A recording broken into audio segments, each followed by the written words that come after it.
الصلاة خير من النوم۔ السلام علیکم ورحمۃ اللہ وبرکاتہ۔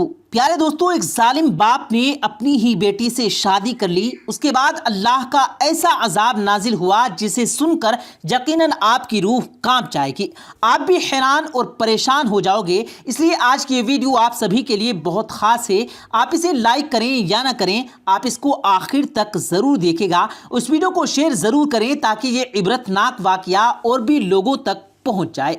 پیارے دوستو، سب سے پہلے تو ہم آپ کو بتا دیں کہ یہ جو واقعہ ہم آپ کو بتانے والے ہیں، یہ واقعہ کوئی من گھڑت کہانی یا قصہ نہیں، بلکہ یہ ایک سچا واقعہ ہے جو پاکستان کے جھیلم ضلع میں ادرانہ گاؤں میں پیش آیا ہے۔ لیکن پیارے دوستو، ویڈیو شروع کرنے سے پہلے آپ لوگوں سے گزارش ہے کہ اگر آپ نے ہمارے یوٹیوب چینل کو سبسکرائب نہیں کیا ہے تو بھی سبسکرائب کریں، ساتھ میں لگے بیل نوٹیفیکیشن کو ضرور پریس کیجیے گا تاکہ لیٹسٹ اپلوڈ ہونے والی ہماری ویڈیوز کا نوٹیفیکیشن بر وقت آپ تک پہنچتا رہے۔ پیارے دوستو، اس دنیا میں کچھ بد نصیب لوگ ایسے بھی ہیں جو ایسی شرمناک حرکتیں کر جاتے ہیں جن کی وجہ سے پھر پوری انسانیت شرمسار ہو جاتی ہے، یعنی کہ پوری انسانیت شرما کر رہ جاتی ہے۔ پیارے دوستو، جیسا کہ آپ سبھی کو معلوم ہے کہ اس دنیا میں ایک باپ اور بیٹی کا رشتہ کس طرح کا ہوتا ہے۔ ایک باپ اپنی بیٹی کا محافظ ہوتا ہے۔ ایک لڑکی، ایک عورت دنیا میں اگر سب سے زیادہ کسی مرد پر بھروسہ کرتی ہے تو وہ اس کا باپ ہوتا ہے۔ ایک لڑکی اس دنیا میں اگر سب سے زیادہ جس کو چاہتی ہے، سب سے زیادہ جس سے محبت کرتی ہے تو وہ اس کا باپ ہوتا ہے۔ ایک باپ کی محبت اور شفقت اپنی بیٹی کے لیے سب سے انمول ترین دولت ہوتی ہے۔ اگر کسی لڑکی کو اس دنیا میں کوئی ڈراتا ہے، دھمکاتا ہے اور ایسے میں جب وہ لڑکی گھبرا جاتی ہے تو وہ بیٹی بھاگ کر اپنے باپ کی مضبوط بازو میں جاپ کر چھپ جاتی ہے۔ لیکن اگر وہی باپ درندہ اور ظالم بن جائے تو پھر وہ بیٹی کہاں جائے؟ اگر کوئی ظالم باپ اپنی ہی بیٹی کے ارمانوں کو کچل دے تو بیٹی کہاں جائے اور کس سے فریاد کرے؟ پیارے دوستو، پاکستان کے ترانہ گاؤں میں رہنے والی ایک ماں نے یہ سچا واقعہ بیان کیا۔ وہ کہتی ہیں کہ میرا شوہر بہت ہی عیاش قسم کا ایک ظالم شخص تھا۔ وہ دن بھر شراب پینے میں لگا رہتا، اس کو نہ گھر کی فکر تھی نہ ہی ہماری، وہ کام بھی کچھ نہیں کرتا تھا بلکہ وہ سب ہم پر ظلم کیا کرتا تھا۔ میں اپنے 2 بیٹے اور بیٹی کے ساتھ گھر میں رہتی تھی۔ میرا شوہر ایک تو کچھ کماتا نہیں تھا اور اوپر سے ہمارے کمائے ہوئے پیسوں کو لے جا کر شراب پیتا اور جوا کھیلا کرتا تھا۔ اس لیے ہمارے لیے بھی گھر چلانا مشکل ہو رہا تھا۔ ہم دن بھر کام کر کے 2 وقت کی روٹی بھی مشکل سے کما پا رہے تھے، اور اوپر سے میرا شوہر رات کو اپنے کچھ شرابی دوستوں کو لا کر ہمارے گھر میں بٹھا دیتا۔ ایک بار ایسا ہوا کہ ہم روز کی طرح اپنے کام پر چلے گئے، میری بیٹی گھر میں اکیلی تھی۔ اس وقت میرا شرابی شوہر اپنے شرابی دوست کے ساتھ گھر آیا اور گھر میں آنے کے بعد میں میری بیٹی کو آواز لگانے لگا۔ میری بیٹی ان لوگوں کے پاس نہیں جاتی تھی، مگر میرے شوہر نے غصے سے اور چیخ کر اس کو آواز لگانا شروع کر دی، جس سے ڈر کر میری بیٹی اس کے پاس چلی گئی۔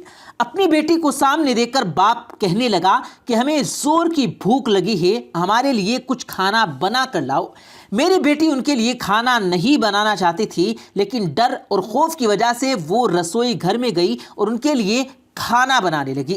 پھر جب کھانا تیار ہو گیا تو بیٹی کھانا لے کر باپ اس کے دوست کے سامنے پہنچی۔ میری بیٹی پر جب میرے شرابی شوہر کے دوست کی نظر پڑی تو وہ کافی دیر تک میری بیٹی کو غور سے دیکھتا رہا۔ پھر جب وہ کھانا رکھ کر باہر چلی گئی تو میرے شوہر کا وہ شرابی ساتھی کہنے لگا، یار تمہاری بیٹی تو بہت خوبصورت ہے اور جوان بھی ہے، ایک بات کہوں کہ تمہاری بیوی تو دن بھر گھر سے باہر رہتی ہے، وہ کافی بوڑھی بھی ہو چکی ہے اور تم تو ابھی ایک دم جوان لگ رہے ہو، کیوں نہ تم اپنی اس بیٹی کے ساتھ نکاح کر لو تاکہ پھر تم دونوں اپنے گھر میں مزے سے رہو۔ ان دونوں پر اس وقت شراب کا نشہ اور شیطان حاوی ہو چکا تھا، یعنی ان دونوں کے دماغ پر شیطان حاوی ہو چکا تھا۔ اس لیے اپنے دوست کی بات سن کر میرے شوہر نے کچھ نہیں کہا اور وہ ناراض بھی نہیں ہوا، اس نے ذرا بھی کچھ نہیں کہا کہ یہ تم میری بیٹی کے بارے میں کیا کہہ رہے ہو، بلکہ میرا شوہر تو اس کی باتوں کو سن کر خوش ہوا۔ اس وقت ایک باپ کو اتنی عقل نہیں آئی کہ وہ اپنے شرابی دوست کو یہ نہیں بولا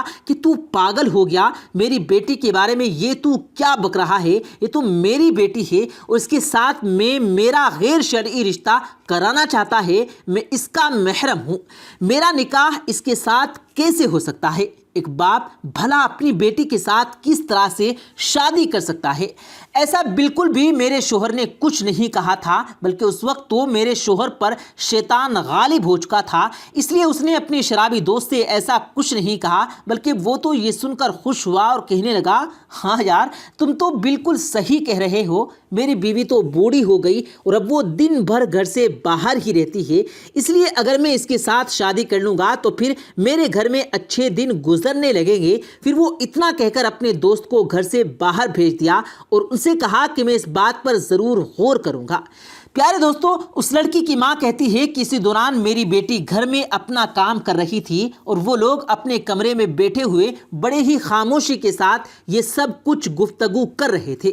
وہ دونوں شراب میں پوری طرح سے ڈوبے ہوئے تھے۔ پھر جب شام کو میں اپنے کام سے فارغ ہو کر اپنے گھر واپس لوٹی تو اس وقت میرا شوہر میرے گھر پر موجود نہیں تھا، وہ گھر سے باہر کہیں گیا ہوا تھا۔ ہر روز کی طرح پھر رات کو ہم نے کھانا کھایا اور ہم سونے کے لیے چلے گئے۔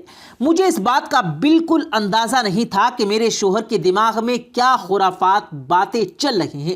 حالانکہ دن میں ہوئی باتوں کو میری بیٹی نے مجھے بتا دیا تھا، مگر مجھے اس بات کے بارے میں ذرا بھی خبر نہیں ہوئی تھی کہ میرا شوہر اپنی بیٹی کے بارے میں کیا سوچ رہا ہے۔ صبح پھر ہم لوگ ہر روز کی طرح اپنے کام پر چلے گئے۔ میرا شوہر میری بیٹی گھر پر موجود تھے۔ جیسے ہی میرے شوہر نے یہ موقع دیکھا کہ ہم لوگ گھر سے باہر جا چکے ہیں تو اس نے اپنے شرابی دوست سے کہا کہ وہ ایک قاضی کو گھر لے کر آئے۔ تھوڑی دیر بعد اس کا شرابی دوست ایک قاضی کو لے کر گھر آیا۔ اس قاضی کا تو پہلے ہی پیسے دے کر منہ بند کر دیا گیا، اس لیے وہ بھی اس غیر شرعی نکاح کو کرانے کے لیے تیار ہو گیا تھا۔ پھر میرے شوہر نے یعنی اس لڑکی کے باپ نے دیکھا کہ بیٹی اپنے کمرے میں اکیلی ہے تو وہ اس کے کمرے میں گیا اور زبردستی اس کا ہاتھ پکڑ لیا، اس کو باہر لے آیا۔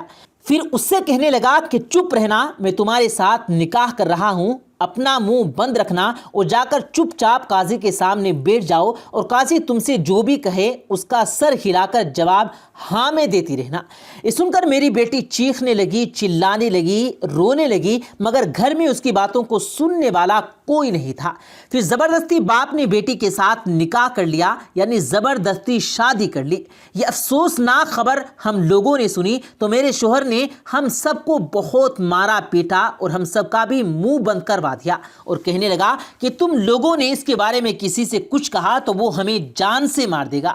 پھر 2 دنوں تک ہم نے ڈر اور شرم کے مارے کسی سے بھی بات نہیں کی، اس بات کا ذکر نہیں کیا، مگر تیسرے دن میں نے اپنے بھائیوں کو پیغام بھیج دیا۔ پھر تیسرے دن میرے بھائی آئے، اس کے چنگل سے ہمیں چھڑا کر ہمیں اپنے ساتھ لیتے چلے گئے۔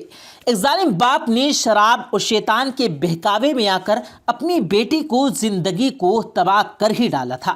اس کے بعد میں وہ دن رات شراب میں ڈوبتا چلا گیا۔ وہ ظالم شخص ہماری اتنی بد دعا لے چکا تھا کہ اب ہم بھی ظلم سہ سہ کر تھک چکے تھے، مگر اللہ تعالیٰ کی لاٹھی میں کوئی آواز نہیں ہوتی اور جب وہ پڑتی ہے نا تو پھر انسان سنبھل نہیں پاتا۔ پھر ایسا ہی کچھ اللہ کا عذاب میرے شوہر پر نازل ہوا۔ کچھ دنوں کے بعد ہم نے سنا کہ میرا وہ شرابی شوہر گھر میں بہت بری طرح تڑپ رہا ہے، وہ بہت ہی طرح سے چیخ رہا ہے، چلا رہا ہے، اس کا پیشاب اور پاخانہ دونوں راستے بند ہو چکے تھے، اس کا پیٹ پھول چکا تھا، اس کو ڈاکٹر کے پاس لے جانے والا کوئی نہیں تھا، اس لیے وہ 5 دنوں تک گھر میں ایسے ہی پڑا رہا اور اسی طرح سے وہ تڑپتا رہا اور آخر میں 5 دنوں کے بعد میں گھر میں بڑے کچرے کے ڈھیر میں اس کی موت ہو گئی۔ یہ عبرتناک موت ہر کسی نے اپنی آنکھوں سے دیکھی اور پھر لاوارثوں کی طرح اس کو لے جا کر دفنا دیا گیا، کیونکہ کوئی بھی بیٹا اس کو کندھا دینے کو تیار نہیں تھا۔ اس کی بیٹی تو ویسے ہی اس سے نفرت کرتی تھی۔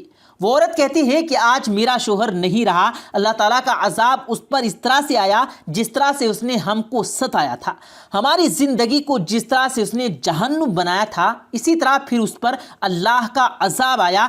اللہ نے پھر اس کو بھی ایک جہنم قبر کا گڑھا بنا دیا۔ اس کو دفنانے کے بعد میں دوسرے ہی دن کتوں نے مل کر اس کی لاش کو باہر نکال لیا اور پھر لوگوں کے سامنے اسے نوچ نوچ کر تمام کھا گئے۔ اس کی اس عبرتناک موت کو دیکھ کر ہر کوئی توبہ کر رہا ہے۔ پیارے دوستو، یہ واقعہ کوئی نیا نہیں ہے، آج کل تو اس طرح کے واقعات عام ہونے لگے ہیں۔ اور پیارے دوستو، اللہ تعالیٰ نے ہم مسلمانوں کو پیارے نبی صلی اللہ علیہ وآلہ وسلم کی امت میں پیدا کیا اور ہمیں رہنے کا سلیقہ اور زندگی گزارنے کا طریقہ بھی بتا دیا اور ہمیں قرآن شریف جیسی کتاب عطا فرما دی۔ اسلام میں شراب حرام ہے، اور یاد رکھیں آج کل جو بھی نوجوان شراب جیسی اس نشے والی چیز میں گرفتار ہو چکے ہیں، ان لوگوں کو ہم یہ بتانا چاہتے ہیں کہ شراب پینا حرام ہے، کیونکہ اس کے نقصان ہی نقصان ہیں، اس کا کوئی فائدہ نہیں ہے۔ اگر آپ کسی اچھے ڈاکٹر کے پاس بھی جائیں گے تو وہ بھی آپ کو یہی مشورہ دیں گے کہ آپ شراب نہ پئیں۔ شراب پینے سے انسان اپنے آپ کو بھی نہیں پہچان سکتا، اور وہ نشے کی حالت میں ایسی چیزیں کر بیٹھتا ہے، ایسی غلطیاں کر بیٹھتا ہے جس کا خمیازہ باقی لوگوں کو بھگتنا پڑتا ہے۔ اللہ تعالیٰ سے دعا ہے کہ اللہ رب العزت ہم مسلمانوں کو نیک راستے پر چلنے کی توفیق عطا فرمائے، اور شراب جیسی نشے والی چیز سے اور اس کی نحوست سے ہر مسلمان کو محفوظ رکھے۔ آمین، اللہم آمین۔